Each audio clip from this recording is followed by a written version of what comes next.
আপোনালোকে জানে যে যোৱা বছৰ আমি 8.5 লাখ মেট্ৰিক টন ধান কিনিছোঁ।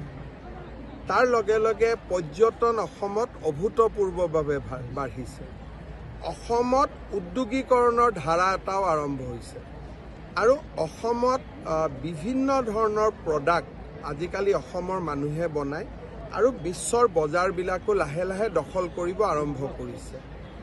2015ৰ পৰা যদি চাব যাওঁ, বিশেষ কৰি 2020ৰ পৰা 25ৰ ভিতৰত আমাৰ অৰ্থনীতি 45%ত গ্ৰ'থ হৈছে। ইয়াক যদি আমি অহা 10 বছৰ মেইনটেইন ৰাখিব পাৰোঁ, এতিয়া আমাৰ ভাৰতত স্থান হ'ল 16 নম্বৰ বা 17 নম্বৰ।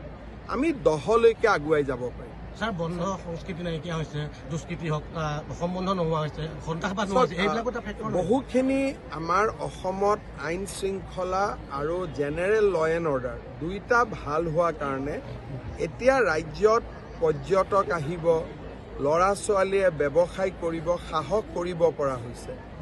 এছাম উদ্যমী যুৱক যুৱতীৰ সৃষ্টি হৈছে। আমাৰ বাবে ই শুভ লক্ষণ। কিন্তু মানুহক আমি এটা কথা বুজাব লাগিব যে ই সাময়িক সকাহ নহয়, ই এটা স্থায়ী শান্তি।